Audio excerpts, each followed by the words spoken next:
कम से कम देश के अंदर एक ऐसा प्रधानमंत्री तो आया जिसने डेडलाइन देकर बोला कि मैं 2022 तक देश के किसानों की आय दुगनी करूंगा। यदि देश का प्रधानमंत्री किसानों की आय दुगनी करने के लिए गुनहगार है तो उनके गुनाह में मैं भी शामिल हूं। यदि देश का प्रधानमंत्री कहता है कि मैं किसानों को फसल बीमा योजना दूंगा, यदि वो गुनहगार है तो हाँ, मैं भी गुनहगार हूं। अगर प्रधानमंत्री किसानों को 6,000 रुपए की किसान सम्मान निधि देता है और अगर इस देश के अंदर तथाकथित ये किसान नेता बोलते हैं कि ये गलत है तो मैं भी गुनहगार हूं। तो आज इन लोगों को एक्सपोज करने की जरूरत है। ये बोलेंगे काला कानून काला कानून। अरे दिन भर नशे में टुल्ल रहने वाले तथाकथित किसान नेता, अरबपति लोगों, 600 700 करोड़ की प्रॉपर्टी लेकर घूम रहे हो। कांग्रेस और सपा जैसे पार्टियों की टिकटों पर चुनाव लड़ते हो, जमानत जब्त करवाते हो और उसके बाद आज किसानों के हितैषी बने फिर रहे हो। इस किसान आंदोलन की असलियत बताता हूं। एक और बड़ा किसान नेता है, अपने आप में बहुत बड़ा मुंह बोला नेता है, उसका नाम है रज्जेवाल।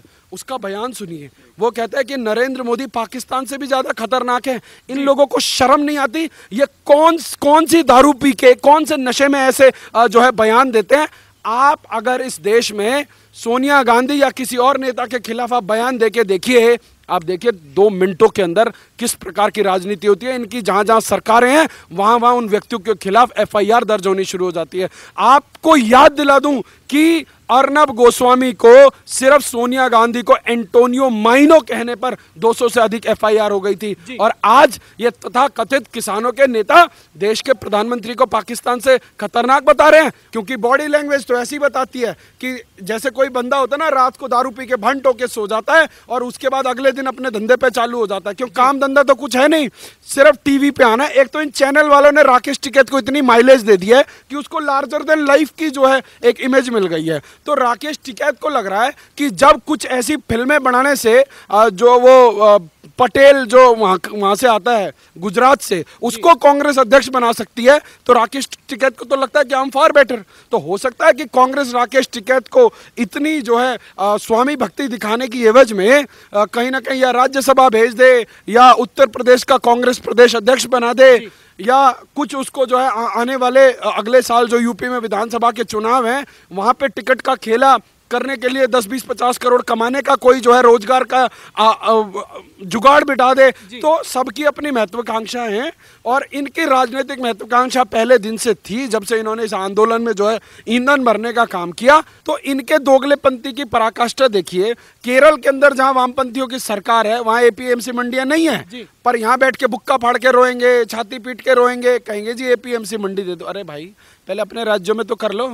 वो 51 साल का मंदबुद्धि युवा नेता जो पूरे देश के अंदर ठेकेदारी लिए घूम रहा है, जो कभी कहता है कि देश में डेमोक्रेसी नहीं है, कभी कहता है देश बेच दिया। अरे तुमने जाके चुपके चीन के साथ जाके वहां पे MOU कर लिए, तब याद नहीं आया देश किसने बेचा? और आज ट्विटर पे लिख रहा है वो मंदबुद्धि बालक कि देश बेच दिया। अरे भैया, देश तो तुम्हारे बाप दादाओं ने बेच दिया।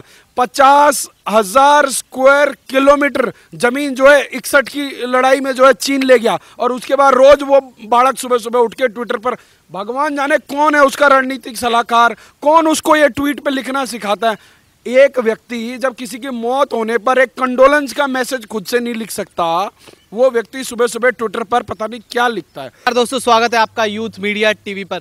चर्चा करेंगे राकेश टिकैत जो बंगाल पहुंचकर ये तो मांग कर रहे हैं वहां की जनता से कि बीजेपी को वोट मत देना, पर उन्होंने एक बार भी वहां की सरकार, जो मौजूदा सरकार है, उस पर सवाल नहीं उठाया कि जो किसानों को सम्मान निधि मिलती है वो आखिर वहां के किसानों को क्यों नहीं मिल रही है। इस पर चर्चा करेंगे वेद शर्मा जी से कि वो किस तरीके से देखते हैं इसको और क्या सोचते हैं इस पर। वेद शर्मा जी, क्या कहना चाहेंगे आप? आखिरकार वहां पर सम्मान निधि इतने समय से किसानों को नहीं मिल रही है। राकेश टिकैत जी वहां जाकर बीजेपी की बुराइयां कर रहे हैं, बीजेपी के लिए बोल रहे हैं कि यहाँ बीजेपी को वोट मत दो, देश को लूट लिया बीजेपी ने, पर एक बार भी ममता बनर्जी पर आवाज नहीं उठाई इन्होंने। राकेश टिकैत अपने आप को एक्सपोज कर रहे हैं। मैं शुरुआत से इस चीज़ को बोल रहा था कि राकेश टिकैत का किसानों से कोई लेना देना नहीं है, और राकेश टिकैत ने जो बंगाल की धरती पे जाके किया है, गए थे चौबे जी बनने और आ गए छब्बे जी बन के। नंदीग्राम की उनकी रैली में मैं व्यक्तिगत रूप से मौजूद था। मेरे अंदर जिज्ञासा हुई कि राकेश टिकैत बंगाल की राजनीति में कौन सा भूकंप लाने वाले हैं जी। जब मैं उस रैली में पहुंचा तो उस रैली में कमोबेश 500 लोग थे, जिन 500 लोगों में 200, 250, 300 लोग जो है पुलिस वाले और वहाँ के लोकल रिपोर्टर्स थे। उसके अलावा जो 200, 250 लोग थे वो टीएमसी के कार्यकर्ता थे जी। अब राकेश टिकैत जो अपनी जमानत नहीं बचा पाए, वो बंगाल में जाके इन चीजों का विरोध कर रहे हैं। और सबसे बड़ी बात कि राकेश टिकैत अपने उत्तर प्रदेश के अंदर विरोध प्रदर्शन क्यों नहीं करते? राकेश टिकैत ने एक दिन का चक्का जाम बुलाया, पर उस चक्का जाम के नीचे स्टार लगाकर लिख दिया कि उत्तर प्रदेश और उत्तराखंड में नहीं होगा जी। क्योंकि उत्तर प्रदेश और उत्तराखंड में राकेश टिकैत के पेट्रोल पंप चलते हैं। उत्तर प्रदेश और उत्तराखंड के अंदर राकेश टिकैत की बेनामी संपत्तियां हैं और तमाम व्यापार चलते हैं, ईंटों के भट्टे चलते हैं, क्या क्या नहीं चलते। आज पूरे देश के अंदर दुनिया को पता लग गया कि राकेश टिकैत किसानी के अलावा सब कुछ करते हैं।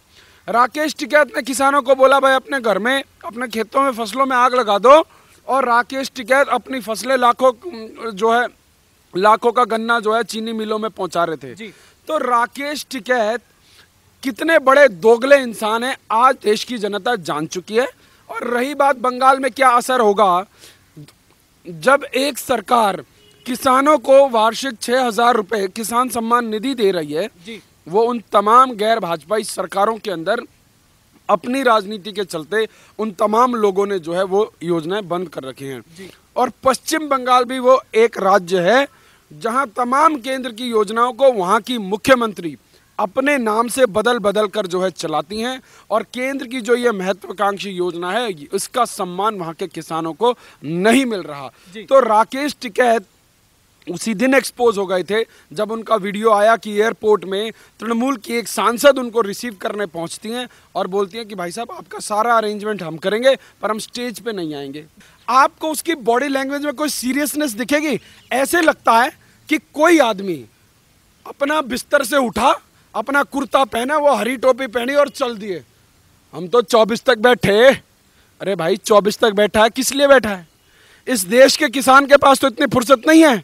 तेरे को तो खालिस्तान वालों ने फंड कर रखा, देश के अंदर तमाम सूत्रों से पता लग रहा है। जब एक किसान नेता क्या होता है, किसान कौन होता है? हमारे देश के अंदर लाल बहादुर शास्त्री जी ने एक नारा दिया, जय जवान जय किसान जय विज्ञान। तो इस देश को बनने में, इस देश को आगे बढ़ने में किसान का भी योगदान है, जवान का भी योगदान है, विज्ञान का भी योगदान है, हर उस नागरिक का योगदान है जिसको भारतीय होने पर गर्व है। परंतु ये ठेकेदार लोग विदेशी लोगों के डॉलरों पर पलते हैं। जब भारतीय झंडे का 26 जनवरी के दिन जो है अपमान होता है, तब ये लोग, इनके मुंह से जबान नहीं निकलती। जब इनको लगता है कि कानून का सोटा पड़ने वाला है, तब ये रो के दिखाते हैं और उसके बाद 24 घंटे में पलट जाते हैं। हम कब रोए? लैंग्वेज सुनिए, उस आदमी की बॉडी लैंग्वेज सुनिए। मतलब ऐसा होता है ना कि एक आदमी नौकरी पे जाता है, सुबह उठता है, तैयार होता है, कपड़े पहनता है, अपनी गाड़ी लेता है और अपनी नौकरी पे जाता है, शाम को आता है। तो टिकैत की यही नौकरी है। पर ये किसके लिए नौकरी कर रहा है? देश की जनता जानती है। 10 जनपद वाली जो है भूरी काकी के लिए नौकरी कर रहा है, या जो है महाराष्ट्र से आने वाले एक काका हैं उनके लिए नौकरी कर रहा है, इन कॉमरेड लोगों के लिए नौकरी कर रहा है, या बंगाल वाली जो है फिशी बुआ के लिए जो है नौकरी कर रहा है। आज देश के सामने दूध का दूध, पानी का पानी हो गया है। सर एक चीज और है कि ये बोलते हैं स्टार्टिंग में कि हम राजनीति करने नहीं आए हैं, फिर ये जब अपनी महापंचायत बंगाल में करते तो वहीं से क्यों करते हैं जहाँ पे ममता बनर्जी चुनाव लड़ने वाली नंदीग्राम पहुंचते हैं, वहां से महापंचायत कर रहे हैं? देखिए रोहन जी, इनको लगता है कि देश की जनता बेवकूफ है। देखिए राकेश टिकैत का एक ऑफिशियल बयान है, जब ये बिल पास हुआ उसके बाद राकेश टिकैत ने इस चीज को, स्टेटमेंट है, उसने बोला कि मेरे पिताजी का 2 दशकों पुराना जो है सपना पूरा करता है ये बिल। तो आज देश की जनता जानना चाहती है राकेश टिकैत ने तब नशा कर रखा था या अब नशे में घूम रहा है? क्या किया तुमने किसानों के लिए? आज मुझे कोई बताए इन किसान नेताओं में। आपको बताऊं इस देश में हिपोक्रेसी किस लेवल की है। आज बात करते हैं कॉन्ट्रैक्ट फार्मिंग की। राकेश टिकैत जिस बेल्ट से आता है वहां पर गन्ने की खेती होती है, और जो गन्ना मिलों में जाता है वो भी जो है कॉन्ट्रैक्ट खेती का ही एक प्रारूप है। आज टिकैत बताए उसके परिवार वाले या उसके कितने रिश्तेदारों की जमीनें जो है गन्ना मिल वालों ने कब्जा कर ली? बताए जरा, टिकैत ऑन रिकॉर्ड बताए। तो आज जरूरी है ऐसे भस्मासुरों का इलाज करने की, तो देश की सरकार को ऐसे लोगों को छुट्टा नहीं छोड़ देना चाहिए, क्योंकि ये लोग देश के अंदर एक जहर बोने का काम कर रहे हैं। आज कभी राकेश टिकैत ब्राह्मणों के खिलाफ बयान करता है। आज क्या हो रहा है? आज जाट वर्सेस जो है नॉन जाट करने की कोशिश की जा रही है ना। आज एक जातीय विभेद फैलाने की कोशिश की जा रही है। पंजाब से जो है तथाकथित सिख नेता आते हैं, वो लोग आकर हिंदुओं के बारे में गलत बयानी करते हैं, सिख वर्सेस हिंदू बनाने की कोशिश की जा रही है। चीन के एक बहुत बड़े अखबार में, जो वहां का मुखपत्र माना जाता है, ग्लोबल टाइम्स ने जो है नरेंद्र मोदी के प्रधानमंत्री बनने के बाद लगभग 2015-16 में एक स्टोरी छापी थी। उसने बोला कि हमें भारत से लड़ने के लिए हमें जो है कोई बम बारूद और सेना की जरूरत नहीं है, हम तो वहीं पे जो है जातीय दंगे करा देंगे, लोगों को जातियों में बांट देंगे, वो अपने आप खत्म हो जाएगा। तो आज जो है उनके एजेंडे पर चलने वाले लोग आज एक्सपोज हो रहे हैं। किस पार्टी ने चीन की कम्युनिस्ट पार्टी के साथ एमओयू किया, कौन जो है इन लोगों को पीछे से संचालित कर रहा है, आज 10 जनपद की कलैयां देश के सामने खुल रही हैं। तो आज देश की जनता को जरूरी है कि जब तक इस देश से कांग्रेस का समूल नाश नहीं हो जाता, टिकैत जैसे दलालों का समूल नाश नहीं हो जाता, इस देश के अंदर सामाजिक शांति और भाईचारा कायम नहीं हो सकता। जी, ममता दीदी को समझ आ रहा है, तभी आज स्टेज के ऊपर आप बताइए, प्लास्टर इतना बड़ा फ्रैक्चर हो गया कि प्लास्टर हो गया। हम तो भगवान से प्रार्थना करते हैं कि क्या ममता बनर्जी या कोई भी हो, उनको जो है स्वस्थ लाभ हो, उनको कोई ऐसी चोट ना लगे।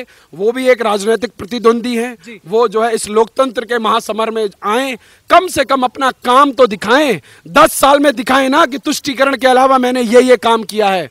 जिस आदमी ने काम किया होता है उसका काम बोलता है, परंतु जब आपके पास 10 साल का रिपोर्ट कार्ड नहीं होता, तब आपको टांग दिखानी पड़ती है, आपको चंडी पाठ करना पड़ता है। क्योंकि अभी कुछ दिन पहले तक तो बंगाल के अंदर यह हालत थी कि आप दुर्गा विसर्जन नहीं करते। क्यों? क्योंकि मुहर्रम के साथ क्लैश हो रहा है। मुहर्रम मनाने वालों को जो है खुश करना था ना, तो वहां के हिंदुओं को कोर्ट में जाकर जो है विसर्जन की अनुमति लेनी पड़ी। आप सोचिए हम किस प्रकार के बनाना रिपब्लिक में रह रहे हैं कि हिंदुओं को अपनी आस्था, अपने धर्म के प्रतीक को एक्सरसाइज करने के लिए कोर्ट में जाना पड़ रहा है। वहां पर कोई जय श्री राम का उद्घोष कर देता है तो ममता बनर्जी डर जाती हैं, बिदक जाती हैं और बोलती हैं कि मुझे गाली दे रहे हैं, गाला गाली हो बे। तो ये जय श्री राम क्या है? जय श्री राम तो हमारे आराध्य भगवान श्री राम, मर्यादा पुरुषोत्तम श्री राम का जय घोष है जी। तो अगर किसी को जय श्री राम के नारे से डर लगता है और कोई ये कहता है तो खेला होबे, तो अवश्य होबे, और खेला ऐसा होबे कि जितने भी राजनीतिक पंडित हैं ना, आज जो लोग ये लिख रहे हैं, आज जो लोग अखबार की संपादकीय लिख रहे हैं, आज की तारीख नोट कर लीजिए। आज हम 16 मार्च को ये जो चर्चा कर रहे हैं, बहुत सारे बड़े बड़े पत्रकार एडिटोरियल लिख रहे हैं कि क्यों भाजपा के लिए बंगाल जीतना मुश्किल है। 2 मई के बाद वही लोग लिखते पाएंगे कि भाजपा ने जो है बंगाल कैसे विजय की।